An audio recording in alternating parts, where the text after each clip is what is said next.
On February 15, 2017, deputies in Oakland County raided the Oakland Township home of Oakland University business professor Joseph Shaley after anonymous reports claimed he was throwing student parties involving underage drinking and drug use. Inside, investigators found 4 young adults, including Jacob Spencer. They also recovered ketamine, along with 2 rifles and a shotgun, all unloaded. Just 2 days later, Shaley was hit with 7 criminal charges: ketamine possession, maintaining a drug house, 3 firearm-related felony counts, and 2 delivery charges tied to ketamine. One of those delivery accusations centered on claims that he gave the drug to Spencer. When the case finally reached trial in January 2018 before Judge Cheryl Matthews, Spencer took the stand for the prosecution. He did so under use immunity, meaning what he admitted in court could not be used to prosecute him based solely on his own testimony. After direct examination wrapped up, defense attorney Neil Rockin stepped in for cross-examination, and that is where the temperature in the courtroom began to change. Mr. Spencer, you have been around people who have used narcotics, haven't you? Yes. And you've seen people who, in your experience, appear to be high, haven't you? Yes. Who appear to be under the influence of some kind of a drug or affected by some kind of a narcotic, haven't you? Yes. Can you look the jury in the eye and tell me whether or not you've taken any narcotics today? Prescription pills, anything of that sort? Xanax, opiates? Yes, I have taken prescription pills today. When did you last take a prescription pill today? This morning. What time? I'd say around 9 o'clock. And what medication did you take this morning around 9 o'clock before you came to court? I took Vyvanse. Vyvanse. Vyvanse is an amphetamine? Yes, I'm prescribed. Vyvanse is for ADHD? Yes. The behavior, the way that you're communicating, and I'm going to speak to you, try to speak softly and have a dialogue with you, okay? Okay. The way that you're communicating now, isn't this the way that you've seen people communicate in your own personal life who appear to be high or under the influence? Judge, I'm going to object to that. What's the... Judge, he can ask him if he's high or under the influence, but I'm not to ask he's asking him to evaluate his... I don't understand the question. Okay. I don't understand how I could look at myself from a third-person view. So well, first of all, so the prosecutor objected, Your Honor. Say the question again, I didn't understand. Yeah, sure. The way that you're communicating now, I mean, can you hear, I'll withdraw and I'll ask it differently. Can you? Are you high right now? No, I'm not. Okay. This is the way that you normally communicate? I don't normally communicate from a stand in circuit court in a case involving an older man that threw parties with underage people providing drugs. I'm nervous. If you're accusing me of being drugs, then you're doing a very bad job as an attorney. Okay. You should be asking questions that are actually going to help your client. Okay, next question. I appreciate that. And now I'm angry, and I'm going to tremble my voice even more, not because I'm on drugs, but because I'm nervous. Okay. And you're intimidating. That's what you do. Okay, it's not going to work. Okay, just answer the questions. And then that's my answer. Okay, we'll just answer his questions and we'll get you out of here. Okay. All right. Go ahead, Mr. Rocco. Thank you, Your Honor. Today, you testified a few moments ago to the jury in response to Ms. Hand's questions that Joe has provided you with ketamine on prior occasions at his house. Correct. And you said it was almost, I think I wrote down, said almost every time you were there. You remember that? Yes. At the preliminary examination, that was when you testified before in district court. You remember that? Yes. And you took an oath at that time, is that right? Yes. And at the time that was closer in time to the events of February 15th, true? Yes.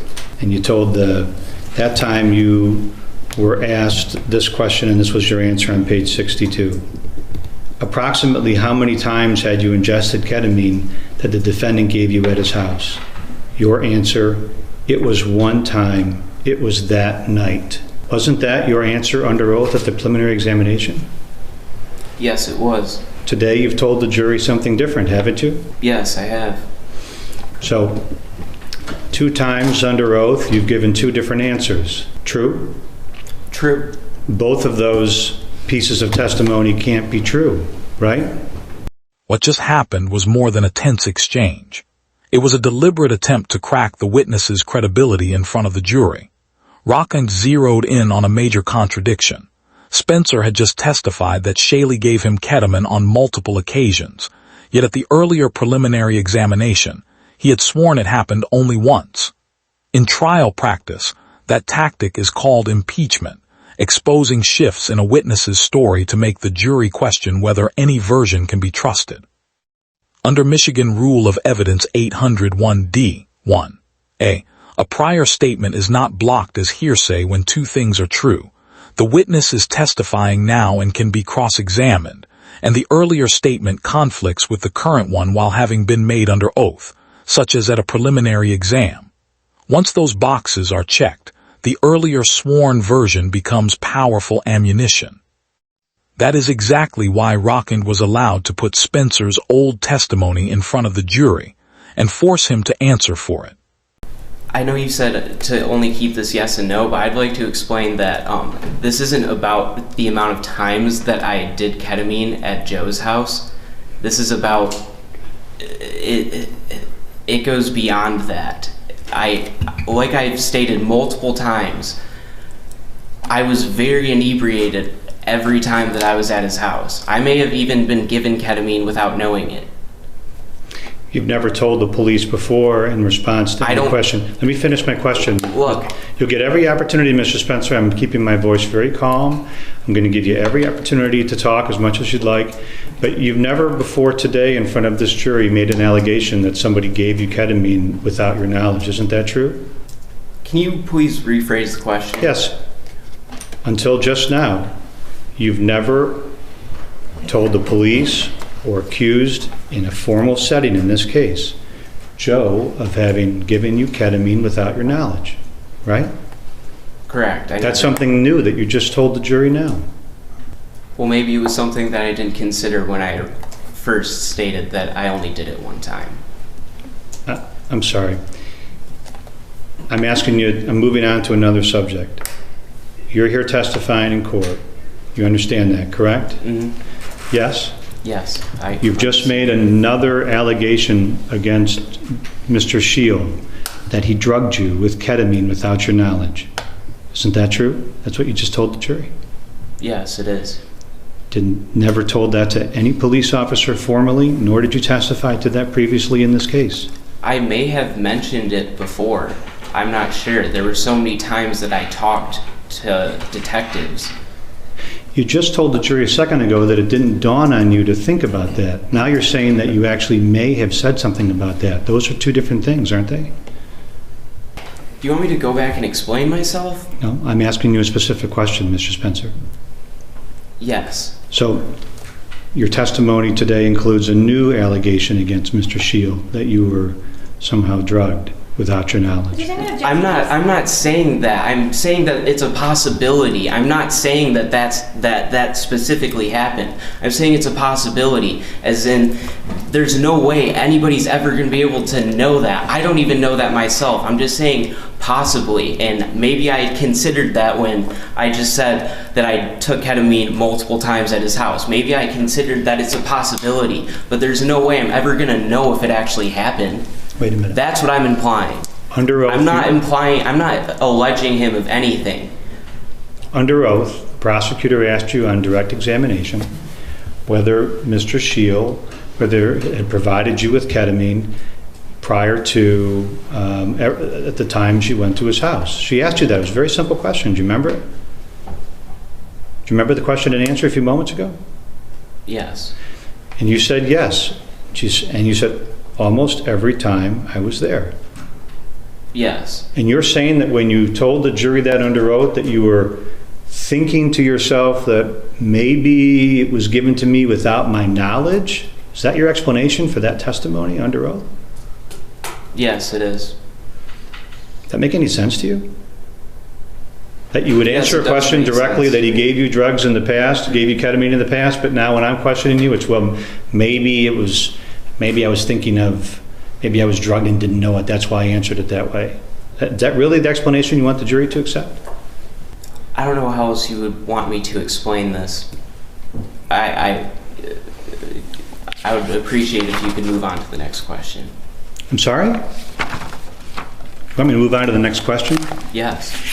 The questions I'm asking are, Mr. Spencer, pointing out from contradictions in your testimony. Do you understand that? So I appreciate you would like me to move on, but I'm sure you can appreciate that the judge will ultimately tell me when I have to move on. You understand that too, right? Correct. Okay. You want me to move on because it makes you uncomfortable to have to getting caught in what is untruthful testimony. Well, there's a lot of these really small discrepancies, like how many times did you do this? How many times did blah, blah, blah, blah, that like, I didn't just like, this isn't like a test that I studied for. This isn't college. This isn't something that I think is like a huge deal. So when you guys throw all these questions at me and then throw it on the record, it's not something that's like constantly running through my mind every day. And I'm remembering all these little tiny little details and splitting hairs about it. That's what I'm doing? You think I'm splitting hairs? I'm questioning you about the truthfulness of your testimony and contradictions, and you're telling the jury that that's splitting hairs. Is that what you're characterizing? I'm giving my time trying to answer all of these questions to the best of my ability. We'll get to the reasons why you're here later, okay? Do you understand? But I'm still going to put these questions to you. Is that okay with you, Mr. Spencer? Yeah, ask another question. Thank you. Yeah. You testified today that on February 15th that you drank alcohol. That's what your testimony was under oath just a few moments ago to the jury, right? Correct. You were asked this question at the preliminary examination, page 62, lines 18 to 19. Did you drink alcohol that night? Your answer was no, I did not. Correct? Correct. Again, your testimony today is different than it was at the preliminary examination when you testified under oath there, right? Correct. You told the jury a few moments ago in response to Ms. Hand's questions that she asked you about nitrous oxide. Remember those? Yes. She asked you about whether or not you asked you about cocaine being provided to you at Joe's house. Do you remember that? Yes. You said that Joe had provided you with cocaine. You said that that was your testimony on direct examination. Do you remember that? Yes. That's not true, is it? Pardon me? Joe never gave you cocaine, and you didn't do cocaine at Joe's house. That's a lie, right? Please, can you please rephrase the question? The question was confusing to you? No, can you just... Yes. You testified today that Joe gave you cocaine and you used cocaine at Joe's house previously. That's what you testified to today. You've acknowledged that. I'm putting to you that that is not true. That is a lie. Correct? That is not a lie. I did use cocaine at Joe's house. Okay. On page 61, lines 15 through 17, at the preliminary examination where you testified closer in time, the question was put to you, did you partake of the nitrous oxide or the cocaine? Your answer was no, but I've heard and seen it at his house on occasions. Wasn't that your answer under oath then? That may have been. I don't know. I haven't... Both of those can't be true, Mr. Spencer. Okay, so that was your answer at the preliminary exam, correct? Yes. Okay, what's the next question? Both of those can't be true. What you testified to today to the jury and what you testified to under oath at the preliminary examination, right? Yes. So one of them is a lie. I was lying about not using them.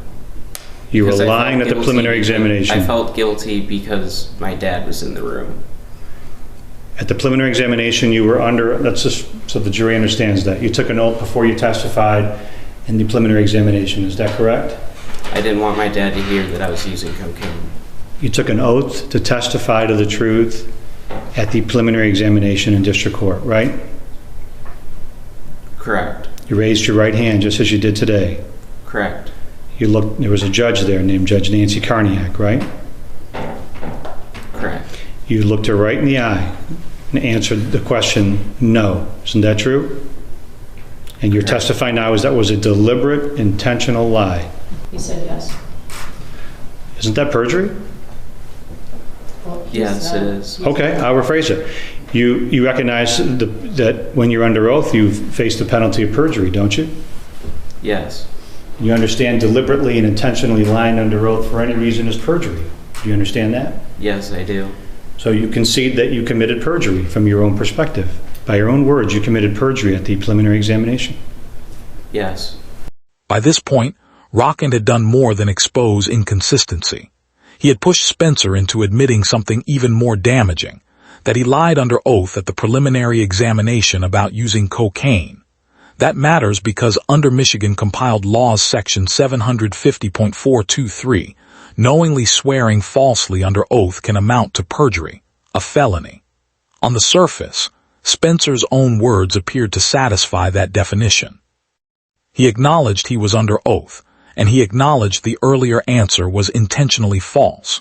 But there is a twist. Because Spencer testified at trial under use immunity, the state would likely be blocked from using that courtroom admission itself as the basis for prosecuting him. So while the defense gained a devastating credibility attack in front of the jury, Spencer was still probably insulated from perjury charges tied to that particular admission. In other words, the jury heard a witness confess to lying under oath, yet the legal system may still have been unable to punish him for saying so in that moment. When the police entered the house that night, you were in possession of drugs, right? Yes, I was. And tell us again what drugs you were in possession of. Xanax. Xanax. How many Xanax pills were you in possession of? 2. And you did not have a prescription for those pills, isn't that true? That's true. You understood at the time you were possessing that it was a crime to possess them, isn't that right?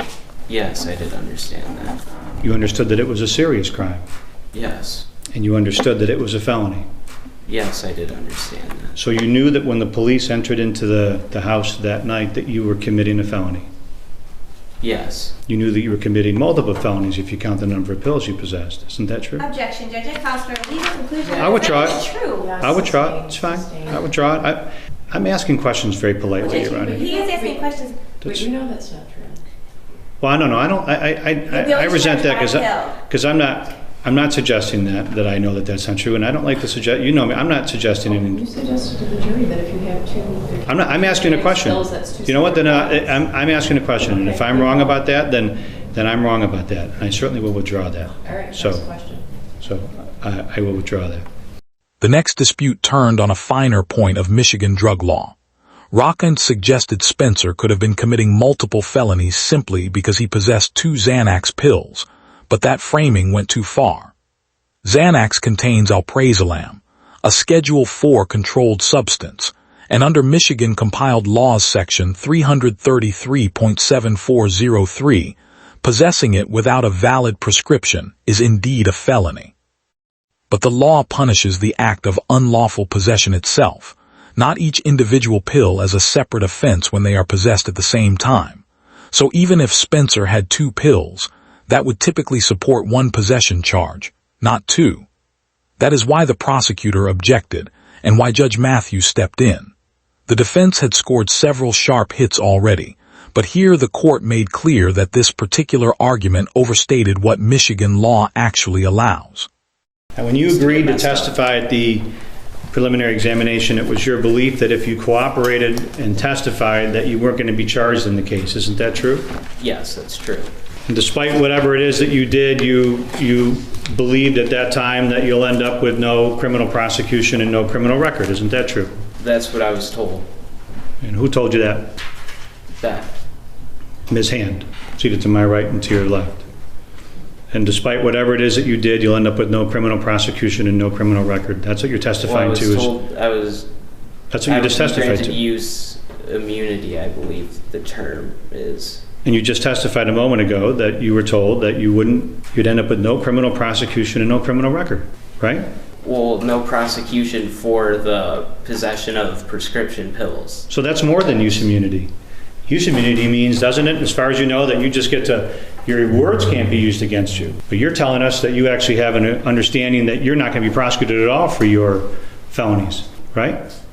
Correct. Isn't that in part why you're in here saying the things you are about Joe, so that you avoid a felony prosecution and felony conviction yourself? Correct. You're a young person. You're 20 years old, you said? Yes? Yes. You want to have a career and a future, right? Yes. You have a lot to lose. Would you agree with that? Yes.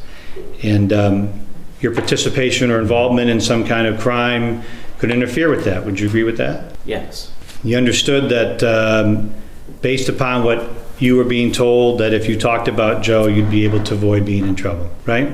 Yes. 1 year ago, well, so not 1 year ago, this was back in February 15th of 2017 is when this search of Joe's house took place, correct? Correct. And today is January 18th or 19th. 19th, Your Honor? Thank you. In that time, you have not been charged, have you? No, I have not. And there are things that you did go down and talk to the police on March 1st of last year, correct? Yeah, it was around that time. You got a record deal the day before that, didn't you? Pardon me? Didn't you get a record deal? Did you get a... That makes it sound like he's a singer.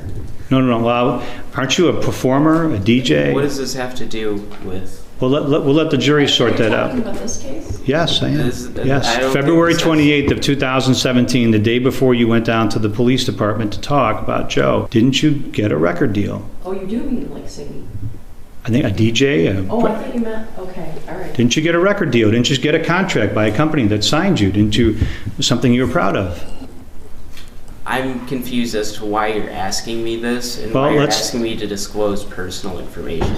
He's trying to ask you if you have a lot to lose. So on February 28th, before you went, you talked to the police, you got a record deal. You got a professional Yeah. music contract. That was something you coveted, that you were proud of. Yeah. You understood that a criminal case and a criminal prosecution could interfere with that, didn't you? Yes. So the very next day, March 1st, that's when you went down and you talked to the police at the police station about Joe, right? Yes. Okay. When the trial ended on January 24, 2018, the jury convicted Joseph Shaley on 3 counts: possession of ketamine, maintaining a drug house, and possessing a firearm while maintaining that drug house. The remaining counts from the original 7-charge case did not survive, including the allegation that he delivered ketamine to Jacob Spencer. On March 5, 2018, Judge Matthews sentenced Shaley to a prison term of 3 to 4 years.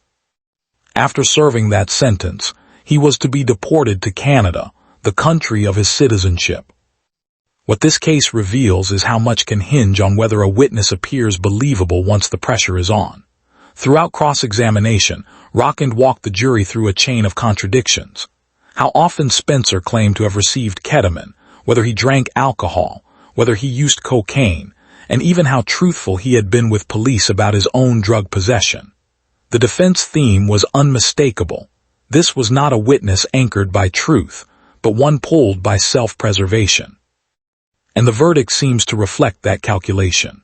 The jury rejected the delivery allegations tied to Spencer while still convicting on the charges supported by the broader evidence.